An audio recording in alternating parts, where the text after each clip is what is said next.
क्या आपका भी नाम वोटर लिस्ट से गायब होने वाला है?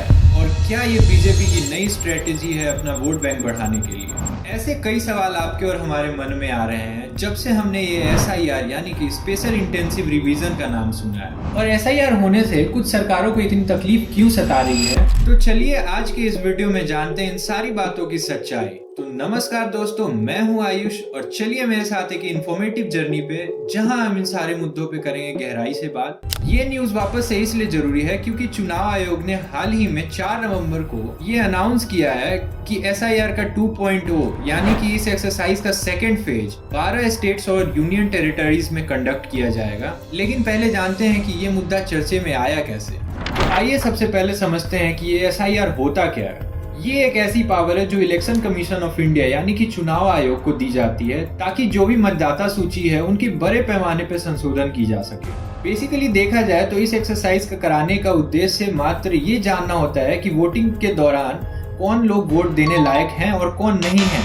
ये जो शक्ति चुनाव आयोग को दी जाती है वो संविधान के अनुच्छेद 324 के अनुसार दी जाती है, जो कि चुनाव आयोग की निगरानी, निर्देशन और नियंत्रण करने का पूर्ण अधिकार देता है। साथ ही पीपल रिप्रेजेंटेशन एक्ट 1950 की धारा 21 क्लॉज 3 के अंदर भी चुनाव आयोग को स्पेशल रिवीजन की अनुमति दी गई है। तो चलिए इस पूरे कॉन्सेप्ट को एक सिंपल से उदाहरण से समझते हैं। हम सबके फोन में एक कॉन्टैक्ट लिस्ट होता है जिसमें हम अपने सारे दोस्तों और रिश्तेदारों का नंबर सेव करके रखते हैं, लेकिन हम इसे काफी सालों तक अपडेट नहीं करते हैं, जिससे ये होता है कि कुछ नंबर काम के नहीं होते हैं, कुछ नंबर होते हैं जिनका नाम गलत होता है, कुछ तो दो बार सेव होते हैं। तो ऐसे कंडीशन में हम ये डिसाइड करते हैं कि बैठकर हम अपने सारे कॉन्टैक्ट को फिर से रिवाइज करें और देखें कि किस नंबर को हमें रखना है और किस नंबर को नहीं रखना है, और इससे हमें एक क्लियर और अपडेटेड लिस्ट मिल जाती है। बिल्कुल उसी प्रकार जब उच्च दाव का चुनाव होने को रहता है या फिर मतदाता सूची कई दिनों से अपरिवर्तित पड़ी रहती है, तभी एसआईआर कंडक्ट किया जाता है।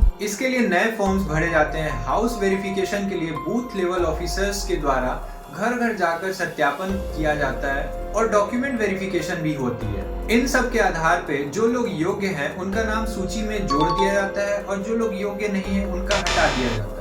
इसलिए ये बहुत जरूरी बन जाता है ताकि आप अपने दस्तावेजों का और अपने पहचान का सही सत्यापन करें ताकि आपके वोट देने का हक ना छीना जा सके। अगर अभी की बात करें तो इसको लेकर सबसे ज्यादा बवाल हमें 2025 के बिहार इलेक्शन में देखने को मिला, जहां पे विपरीत दल के पार्टियों ने कहा कि ये शासन दल की चाल है जिससे वो अपना वोट बैंक बढ़ाना चाहती है और लोगों से उनका हक छीनना चाहती है। ये बात इतना विवादित हो गया कि सुप्रीम कोर्ट में याचिका पे याचिका जाने लगी। लेकिन अगर हम गौर करें तो चुनाव आयोग इस पावर का इस्तेमाल पहली बार नहीं कर रही है।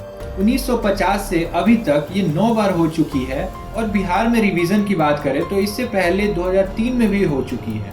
लेकिन ये कोई स्मूथ प्रोसेस नहीं है। जब बिहार में ये प्रोसेस अनाउंस हुआ था तब ऑपोजिशन पार्टी में हड़कंप मच गया था।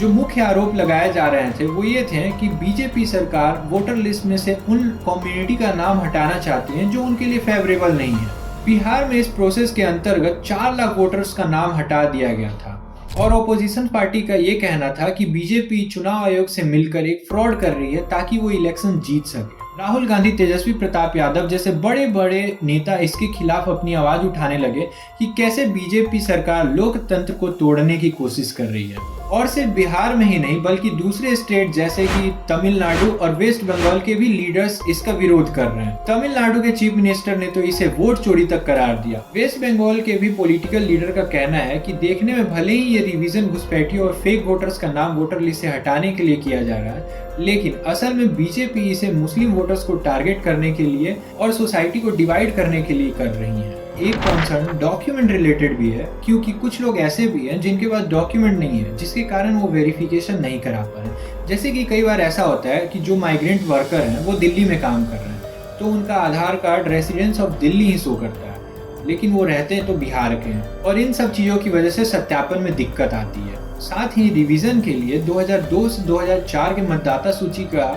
रेफरेंस भी लिया जा रहा है, और अगर किसी व्यक्ति का उसमें नाम नहीं है तो वो बेसिक डॉक्यूमेंट के साथ उनको कुछ एडिशनल डॉक्यूमेंट भी दिखाने पड़ेंगे, जैसे कि बर्थ या caste certificate, passports, school records, post office papers या बैंक डॉक्यूमेंट, ताकि उनका मेटा डेटा सूची में इनरोल हो सके।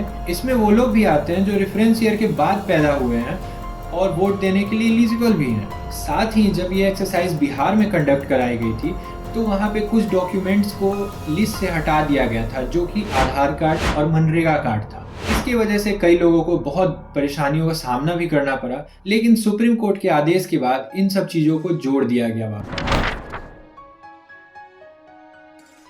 सुप्रीम कोर्ट में जब इस मामले की लगातार याचिका जाने लगी तो सुप्रीम कोर्ट ने इस मामले की सुनवाई की और ओपोजिशन पार्टीज को फटकार भी लगाई। उन्होंने पूछा कि ऐसा क्यों हो रहा है कि ओपोजिशन पार्टीज, लीडर्स और एनजीओ सभी मिलकर ये जो इलेक्शन कमीशन के द्वारा ये एक्सरसाइज कराई जा रही है, इनको निगेटिव लाइट में पोर्ट्रे क्यों किया जा रहा है। कोर्ट ने ये तक कहा कि जो ईसीआई के द्वारा ये एक्सरसाइज कराई जा रही है, इसमें कोई प्रोसीजरल लैप्स हो जिसे पॉइंट आउट करके सुधारा जा सकता है, लेकिन इसका मतलब ये तो नहीं कि ये पूरा प्रोसेस ही गलत है और इसकी वजह से पूरा लोकतंत्र ही खतरे में है।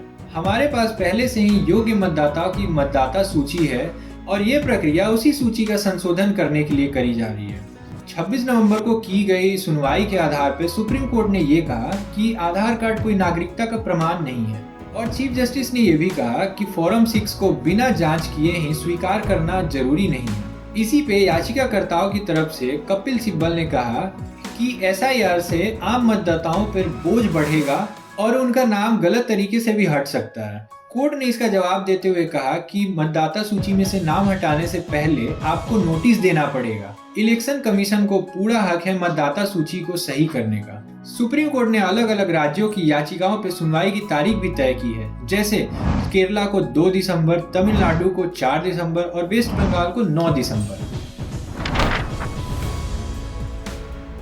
तो दोस्तों, आखिर में एसआईआर का असली मकसद यही है कि वो वोटर लिस्ट को साफ, सही और अपडेटेड रखे। लेकिन ये भी सच है कि इस प्रक्रिया में आपका साथ लेना बहुत जरूरी है, क्योंकि अगर आप डॉक्यूमेंट वेरिफिकेशन सही से नहीं कराते हैं तो आप अपना बहुमूल्य अधिकार खोने का खतरा बना सकते हैं। तो मिलते हैं अगले वीडियो में, तब तक आप अपना ध्यान रखिए और सबसे जरूरी वोट देने जरूर जाइएगा, ठीक है।